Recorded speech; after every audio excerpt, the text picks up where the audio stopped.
बिस्मिल्लाहिर्रहमानिर्रहीम। बचपन से लेकर बुढ़ापे तक हम क्या करते हैं? हम सीखते हैं। We learn the new things. सियाने कहते हैं सीखना बंद तो जीतना बंद। असल में मेरे भरावों और मेरी बहनों, आज की इस वीडियो में मैं आपसे कतई तौर पर यह नहीं कहूँगा कि ये दो तकनीक के जरिए आप कोई भी चीज़ सीख सकते हैं, नहीं, बल्कि मैं आपसे 5 ऐसे पॉइंट्स शेयर करूंगा जो साइंटिफिकली प्रूवन है, because we all know learning is the most important thing for all human beings. तो आज हम सीखेंगे कि सीखना कैसे है। तो आइए वीडियो का आगाज करते हैं। मेरा नाम है मोहम्मद अरसलान और आप देख रहे हैं grammar A to Z। The very first method is spaced repetition. इससे मुराद ये है कि आप कुछ भी पढ़ते हैं, कोई भी चीज़ पढ़ते हैं, किसी भी चीज़ को याद करते हैं, तो कम से कम एक हफ्ते के बाद उसको सभी को रिपीट करें। अब मिसाल ले लें, एक तालिब इल्म है, उसका सवेरे पेपर है, तो रात को वो पढ़ने बैठ जाए, तो आपको लगता है कि वो जनाब अच्छे नंबर हासिल कर लेगा? नहीं। अक्सर हमारे ज़हनों में डाला होता है लोगों ने कि जनाब एग्ज़ाम से एक रात पहले पढ़ लो और अच्छे नंबर ले लो। ऐसा होता नहीं है। अगर कोई आपको ऐसा कहता है तो वो आपको मिस गाइड कर रहा है, प्रॉपरली मिस गाइड कर रहा है, क्योंकि लोग सारा साल पढ़ते हैं। मैं आपको एक कहानी सुनाता हूँ एक मेडिकल स्टूडेंट की। अगर उसने एनाटॉमी पढ़ना हो तो आप क्या समझते हैं कि वो एक ही दिन में सारा पढ़ लेगा? नहीं, ऐसा पॉसिबल नहीं है। उसको थोड़ा थोड़ा पढ़ेगा और हफ्ते एक के बाद जितना उसने हफ्ते में पढ़ा उस सबको रिवाइज करेगा। That is the thing, that is the spaced repetition, कि आप जो भी पढ़ते हैं वक्तन फवक्तन बाज़ औक़ात उसको आप रिवाइज भी करते रहें। The second method is active learning. Active learning से क्या मुराद है? मैं हूं, मुझे जनाब मैथ बिल्कुल नहीं आता, मान लेते हैं, या मैं फिजिक्स का बिल्कुल ही अता पता ही नहीं जानता, तो अगर मैं जनाब फिजिक्स पढ़ने बैठता हूं तो मुझे चाहिए कि जनाब मैं कोई भी टॉपिक अगर पढ़ा है तो उसकी समरी लिखूं, उसके की पॉइंट्स निकालूं, और अगर मुमकिन हो सके तो जो मैं कोई ऐसा ग्रुप ज्वाइन कर लूं जहां पर जो मैंने पढ़ा है, जो मैंने सीखा है, वो दूसरों को सिखाऊं। जब मैं दूसरों को सिखाऊंगा तो उसका जो मुश्किल से मुश्किल कंसेप्ट है वो भी बआसानी मुझे समझ आ जाएगा। तो हमें सिर्फ किताब को पढ़ना नहीं है, बल्कि हमने उस चीज को समझना है, उसकी समरी लिखनी है, की पॉइंट्स निकालने हैं, और हो सके तो अपने नॉलेज को आगे शेयर करना है, किसी को समझाना है। ये पक्की बात है। मुझे जनाब एक बहुत बड़े आदमी ने ये बात सुनाई थी, मैं आज आपको सुनाता हूं। वो कहते थे learning is half knowledge, teaching is full knowledge. So जितना मुमकिन हो सके आप दूसरों को सिखाएं जो भी आपने पढ़ा है। इंशाअल्लाह ताला इससे आपका कंसेप्ट हमेशा के लिए आपके दिल पर सख्त हो जाएगा। The third proven fact is interleaved practice. हाय हाय हाय हाय।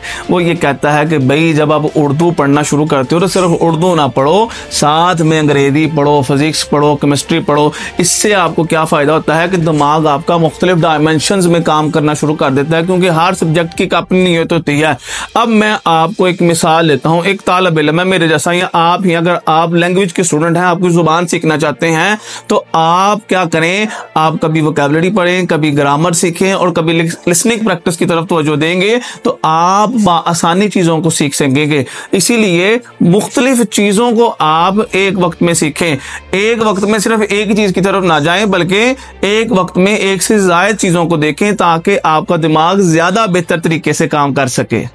The fourth proven fact is visual learning. हाय हाय हाय, ये मुझे बड़ा पसंद है पॉइंट। अब पसंद इसलिए है, माजरत के साथ हम में से बहुत सारे ऐसे तालिब इल्म भी हैं जिन्हें पढ़ लिया, अब तक जनाब डिग्रियां कंप्लीट कर ली, अपने अपने काम में लगे हुए हैं, तो उन्हें पता नहीं है व्हाट इज मॉलिक्यूल, क्योंकि हमने उसको देखा नहीं है, हमने उसे समझा नहीं है। तो आप जब पढ़ते हैं चार्ट्स की मदद से, डायग्राम्स की मदद से, या कोई विजुअल एड है तो उससे लाजमी तौर पर मदद लें। इससे आपको चीज़ समझने में आसानी होती है। मिसाल के तौर पर एक जोग्राफिया का तालिब इल्म है और उसने वर्ल्ड मैप पर कमांड हासिल करनी है, तो जब तक वो वर्ल्ड मैप को ड्रा नहीं करेगा अपने हाथ से, तब तक वो कभी भी जनाब वर्ल्ड मैप को सीख नहीं पाएगा। तो ये जो आपकी विजुअल एड्स होते हैं ये आपके लिए बड़े मददगार होते हैं। ये जो आपकी डायग्राम्स हैं, चार्ट्स हैं, ये सारे के सारी चीज़ों को आप लाजमी तौर पर इस्तेमाल में लाएं। इससे आपका जो लर्निंग प्रोसेस है वो ना सिर्फ मजबूत होता है, बल्कि चीज़ें हमारी परमानेंट मेमोरी में स्टोर होना शुरू हो जाती हैं। The fifth proven fact is mnemonic devices. आपने देखा होगा बहुत सारे तालिब इल्म हैं जनाब, उनको कोई चीज़ भूलती नहीं है। तो ये ऐसे होते हैं तालिब इल्म जो बड़े ब्लेसड होते हैं, बट सम हो नॉर्मली जो हमारे जैसे तालिब इल्म होते हैं वो मेहनत से अपनी जहानत की जो कमी है वो पूरी कर सकते हैं। तो मैनीमोनिक एक ऐसी डिवाइस है कि जब मिसाल के तौर पर जो लैंग्वेज समझते हैं, जो अंग्रेजी ग्रामर को जानते हैं, वो जानते होंगे कि फैन वॉइस से क्या मुराद है। फैन वॉइस से मुराद है कि जो कोऑर्डिनेटिंग कंजंक्शंस होती हैं वो सारी को हमने याद करने के लिए एक मैनीमोनिक डिवाइस बनाई है, मैनीमोनिक वर्ड बनाया है fan voice.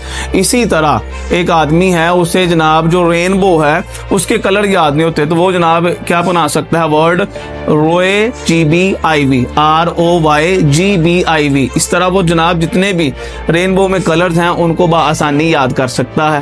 At the last of the video I must say that मेरे प्यारे भाइयों बहनों, अगर आप मुझे ये तसल्ली देते हैं, गारंटी देते हैं कि आप 15 दिन इन चीज़ों पर अमल कर लेंगे, तो मैं आपको गारंटी देता हूं कि आपका जो लर्निंग लेवल है वो यहाँ से यहाँ पर पहुँच जाएगा और आप आसानी नई चीज़ों को अच्छे तरीके से ना सिर्फ समझेंगे बल्कि लंबे अरसे तक याद रख सकेंगे। उम्मीद है कि आपको वीडियो पसंद आई होगी। अगर अच्छी लगी है तो लाइक करें और कम से कम अपने किसी एक दोस्त के साथ ज़रूर शेयर करें। चैनल को सब्सक्राइब कर दें। अल्लाह हम सबको हामी नासिर हो। शुक्रिया।